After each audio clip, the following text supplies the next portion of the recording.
Hello friends, चलिए शुरू करते हैं आज की स्टोरी। एक बहुत ही बड़े व्यापारी का बेटा कॉलेज में पढ़ रहा था। तो उसके पापा उसकी परीक्षा के बारे में पूछते हैं। तो वो कहता है कि हो सकता है कॉलेज में इस बार फर्स्ट आ जाऊं। अगर मैं फर्स्ट आया तो मुझे वो महंगी वाली कार ला दोगे जो मुझे बहुत पसंद है। तो पापा खुश होकर कहते हैं, क्यों नहीं, ज़रूर ला दूंगा। ये तो उनके लिए आसान था।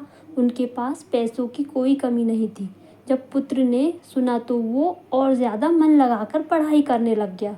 रोज़ कॉलेज आते जाते वो शोरूम में रखी कार को देखता और मन ही मन कल्पना करता कि वह अपनी मनपसंद कार चला रहा है। दिन बीतते गए और परीक्षा खत्म हुई। रिजल्ट आया तो वो कॉलेज में फर्स्ट आया। उसने कॉलेज से ही अपने पापा को फ़ोन लगाकर बताया कि वे उसका इनाम कार तैयार रखें, मैं घर आ रहा हूँ। घर आते आते वो ख्यालों में गाड़ी को घर के आंगन में खड़ा देख रहा था। जैसे ही घर पहुँचा उसे वहाँ कोई कार नहीं दिखी।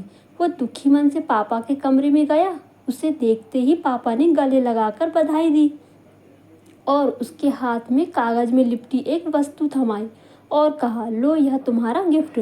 लड़के ने बहुत ही अनमने मन से गिफ्ट हाथ में लिया और अपने कमरे में चला गया। मन ही मन पिता को कोसते हुए उसने कागज़ खोल कर देखा। उसमें चांदी के कवर में रामायण दिखी।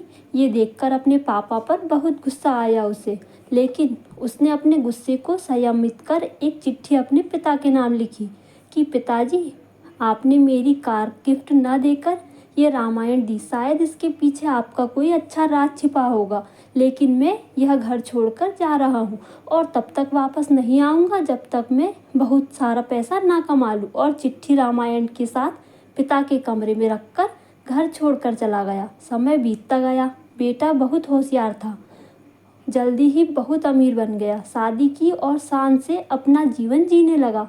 कभी कभी उसे अपने पिता की याद आ जाती तो उसकी चाहत पर पिता से गिफ्ट ना पाने की बात हावी हो जाती। वो सोचता, माँ के जाने के बाद मेरे सिवा उनका कौन था। इतना पैसा रहने के बाद भी मेरी छोटी सी इच्छा पूरी नहीं की।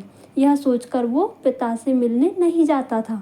एक दिन उसे अपने पिता की बहुत याद आने लगी। उसने सोचा, क्या छोटी सी बात को लेकर अपने पिता से नाराज़ हुआ, यह अच्छी बात नहीं है। ये सोचकर उसने पिता को फ़ोन लगाया।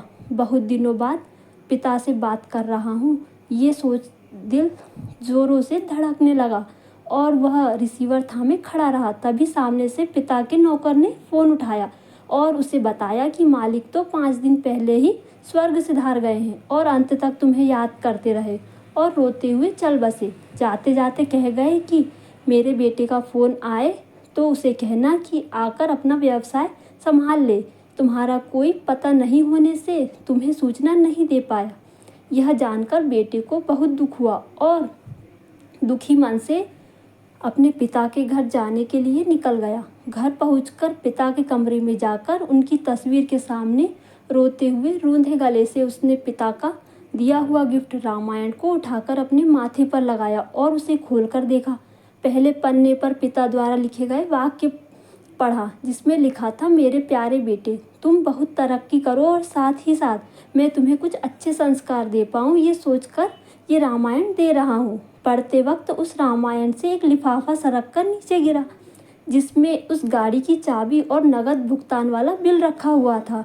ये देखकर उस बेटे को बहुत दुख हुआ और वह ज़मीन पर गिर रोने लगा। बेटे को अपनी गलती का एहसास हो गया कि मुझे बिना पूरी जानकारी के इतनी जल्दी कोई फैसला नहीं लेना चाहिए था। हम हमारा मनचाहा उपहार हमारी पैकिंग में ना पाकर उसे अनजाने में खो देते हैं।